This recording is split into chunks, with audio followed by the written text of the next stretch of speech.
Well, all right. So you finally made it. Excuse me. So the name is Shemai Chirero, and I just want to start off by telling you what exactly I want. I want to be wise. I want to be bold. I want to be confident. I want to be ambitious, to be loyal, to be patient, to be true, to be a businessman who's in control of himself. And you're probably caught in the same conundrum as I am, where you want something in life. You want to be more than what you are right now, but you just don't know how to actually attain that. Well, I found that the process of change is the most simplest way that you can actually attain that. And that's it. Let's get started.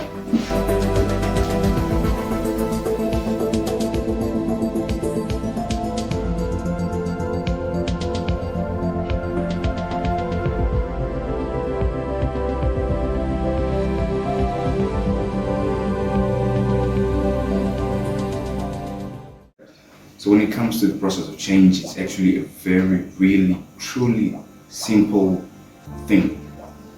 Anybody can go through the process of change, but what makes the process of change different for each and every person is why they want to go through the process of change. So that brings me to one very important question. Do you want to change? Or maybe do you really need to change? When I want to change because I'm lazy, I procrastinate, and I just feel like I'm not pushing myself hard enough. I'm not pushing myself to be better. I feel like I'm just stagnant. I'm just at the same place, doing the same thing every single day, and I'm not growing.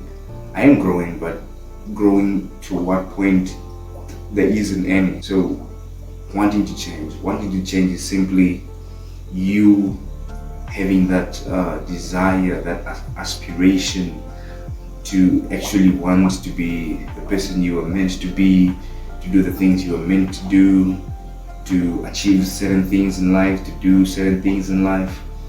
That's what wanting is. And when it comes to needing to change, well, you probably find yourself in certain circumstances or certain situations where you actually need to go through the process of change.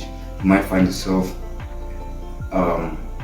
actually needing to grow your finances. You might find yourself needing to grow mentally. You might, because of outward circumstances, because of things that actually need you to actually grow and actually be better. So that's the difference between wanting and needing. But I find that when it comes to wanting and needing, those two actually really work hand in hand. When you find yourself wanting something, wanting to be the person you're meant to be, you actually need to want to change. You need to have the need, and you actually need to want, because just wanting itself is something everybody wants something in life, but you need to make what you want and need. You need to make that change a necessity. Also, motivation and willingness. You can't change if you don't have that motivation. You don't have that willingness within you to actually move forward, to actually be the person that you were meant to be. With motivation, it's like it's like an energy drink. It's that thing that drives you, that keeps you on your toes, that gets you to wake up every day. Like when you first have a dream, like in my case, when something exciting is happening the following day, I find that I wake up with ease. Waking up is not a hard thing. I even wake up before my alarm.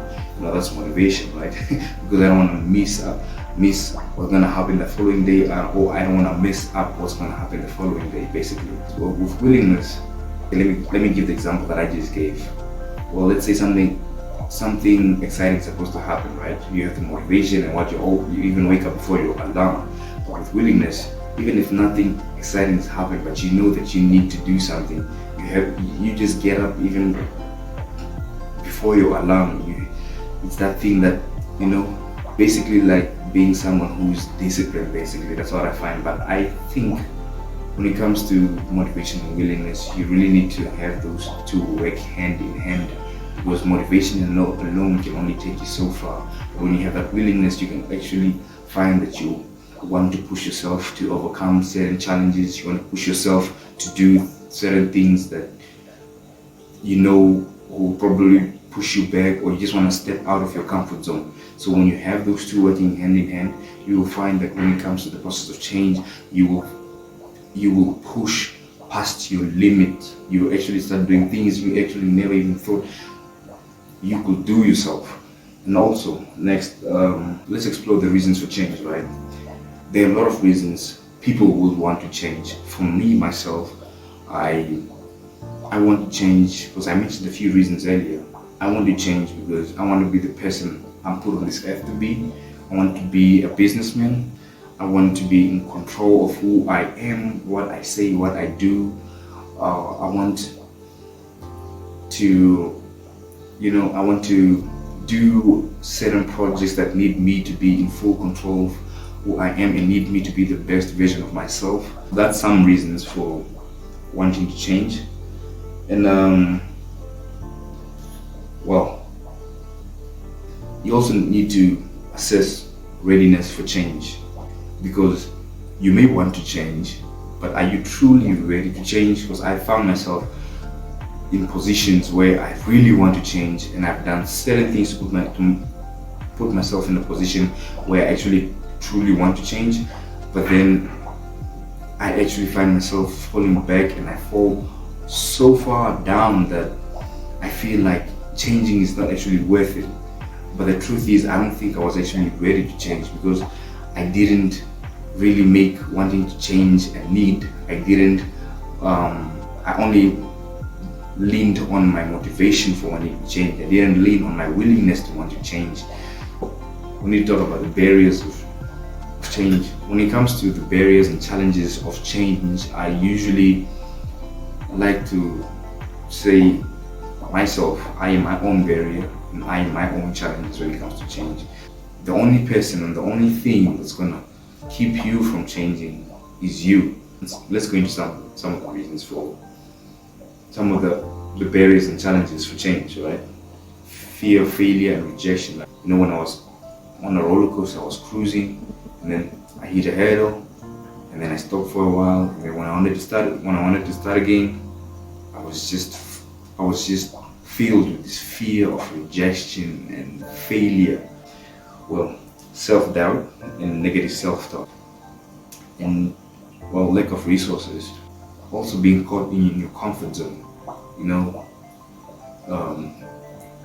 I really thought I was going places last year, and when it didn't work out, I ended up going in my comfort zone and just keeping to myself, keeping in the house. And when I thought about getting out of my comfort zone, it really scared me, and I just didn't want to step out of it. So your past failures and different things can actually keep you in the comfort zone, and can also keep you from leveling up and being better and achieving the things that you actually want. And then you can have external pressure and expectation. People are expecting this from you, but you want something totally different. So you're basically in a battle between yourself and what other people want from you, which is also draining. And you get this continual loop of dissatisfaction. You're just not happy with yourself. People are not happy with you. Your life is just like a rotting potato. You end up affecting people negatively, and yourself as well, until you're at a point like I was at a point where I wasn't bathing for like weeks and months, only maybe on Sundays when I needed to go to church, and that's it.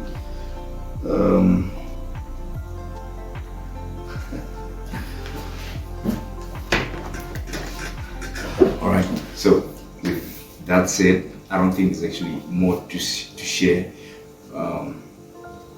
because we're just getting started, and just give yourself time to actually reflect on this question. Do you want to change, or do you need to change? And with that said, I'll see you next week in the processing room.